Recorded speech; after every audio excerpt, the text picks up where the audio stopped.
ଜୟ ଜଗନ୍ନାଥ ସାଙ୍ଗମାନେ, ଆଉ ଏକ ସୁନ୍ଦର ଭିଡ଼ିଓକୁ ମୁଁ ଆପଣମାନଙ୍କୁ ସ୍ୱାଗତ କରୁଛି। ଗାଁ ଟୋକା ସନ୍ତୋଷ। ଚାଲନ୍ତୁ ଏହି ଭିଡ଼ିଓରେ ଆମେ ଦେଖିବା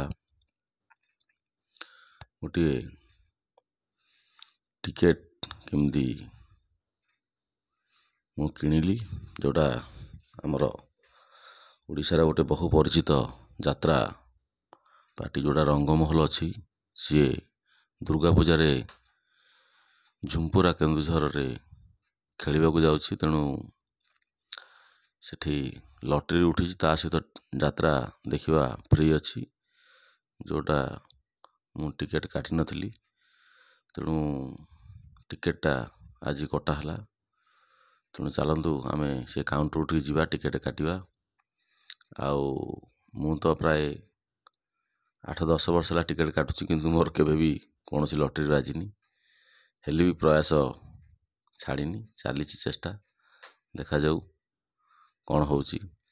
କାହିଁକିନା 8,000 ଲୋକଙ୍କ ଭିତରେ ଲଟେରୀ ବାଜିବାଟା ଗୋଟେ ମୁସ୍କିଲ କାମ। କିନ୍ତୁ ମୁଁ ଯାତ୍ରା ଟିକେ ଦେଖିବାକୁ ପସନ୍ଦ କରେ, ତେଣୁ ସେ ଯାତ୍ରା ପାଇଁ ହିଁ ଟିକେଟ୍ କଟାଯାଏ। ଆଉ ରହିଲା ଲଟେରୀ କଥା ତ ସେଇଟା ଭଗବାନଙ୍କ ହାତରେ କଥା, ଆମ ହାତରେ କିଛି କଥା ନାହିଁ। ତେଣୁ ଯାତ୍ରା ଦେଖେ। ଆର ବର୍ଷ ଏଇଠି ଆମର ଯାତ୍ରା ଦୁର୍ଗା ମନ୍ଦିର ପଡ଼ିଥିଲା, ଆଉ ଏ ବର୍ଷ ଅଛି ଦଶହରାକୁ ଯାତ୍ରା ରଙ୍ଗମହଲ, ଭଲ ପାର୍ଟି। ତେଣୁ ଚାଲନ୍ତୁ ସେ କାଉଣ୍ଟରଠିକି ଯିବା, ଆଉ ଦେଖିବା କେତେ ଟଙ୍କା ଟିକେଟ୍ ପଡ଼ୁଛି, କ'ଣ ହେଉଛି। ଆର ବର୍ଷ ସେଇ ପ୍ରାୟ 200 ଟଙ୍କା ଟିକେଟ୍ ଥିଲା।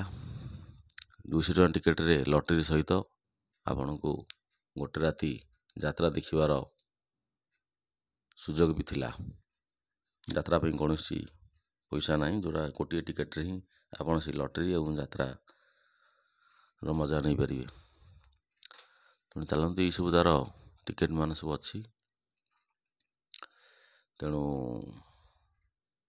ସେ ମୋତେ ଦେଖେଇଲେ କେଉଁ ଟିକେଟ୍ଟା ଆପଣ ନେବେ। ତେଣୁ ମୁଁ ଆଉ ବାଛ ବିଚାର ନାହିଁ, ଗୋଟେ ତ ଟିକେଟ୍ କିଣିବା କଥା। ତେଣୁ ଯେଉଁ ଟିକେଟ୍ଟା ହେଲେ ଧରିକି ଯିବା। ତେଣୁ ସିଏ ବର୍ତ୍ତମାନ ଟିକେଟ୍ କାଟୁଛନ୍ତି, ମୋର ନାଁ ଏବଂ ଆଡ୍ରେସ୍ ଆଉ ଫୋନ୍ ନମ୍ବର ଲେଖୁଛନ୍ତି। ତେଣୁ ଏଇସବୁ ଦେଖନ୍ତୁ, ଏଇସବୁ ଗାଡ଼ି ସବୁ ଥୁଆ ହେଇଛି, ଯେଉଁ ଗାଡ଼ି ଲଟେରୀରେ ଉଠିବ।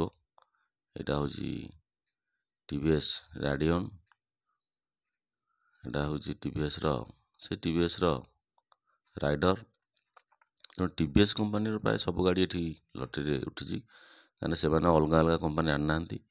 ଏଥରକ ସବୁ ସେ TVSରେ ନେଇ ଆସିଛନ୍ତି।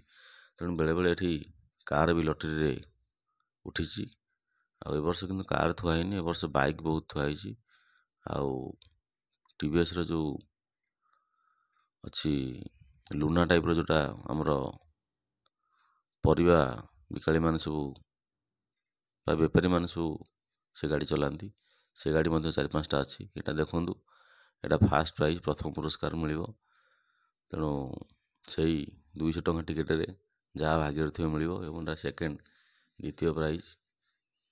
ତେଣୁ ଯଦି ଆପଣଙ୍କ ଅଞ୍ଚଳରେ ଏଭଳିଆ ଥିବ ପ୍ରାଇଜ୍ର କୌଣସି ଉପହାର ବା କୌଣସି ଫଙ୍କସନ୍ରେ, ତାହା ନିହାତି ମୋତେ କମେଣ୍ଟ କରି ଜଣାଇବେ। ଏଇଟା ଦେଖନ୍ତୁ, ମୋର ସେଇ 2030 ନମ୍ବର ଟିକେଟ୍। ଆଉ ଏଇଟା ମୁଁ ଆପଣମାନଙ୍କୁ ଦେଖାଉଛି, ଯେଉଁଟା ଯାତ୍ରା ପଡ଼ିଛି ରଙ୍ଗମହଲର। ବିଭିନ୍ନ କଳାକାର ତାର ସବୁ ଆପଣମାନେ ଦେଖିପାରୁଥିବେ।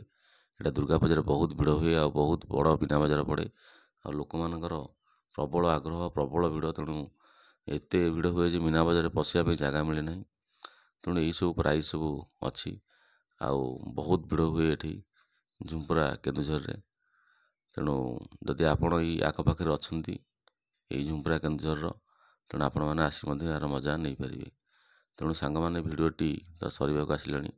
ଯଦି ଭିଡ଼ିଓଟି ଭଲ ଲାଗିଛି ସାଙ୍ଗମାନେ, ନିହାତି ଗାଁ ଟୋକା ସନ୍ତୋଷ ଚ୍ୟାନେଲକୁ ସବସ୍କ୍ରାଇବ୍ କରିବେ। ତେଣୁ ରଖୁଛି। ଜୟ ଜଗନ୍ନାଥ, ଜୟ ଜଗନ୍ନାଥ, ଜୟ ଜଗନ୍ନାଥ। ଭଲରେ ଥାଆନ୍ତୁ ସମସ୍ତେ।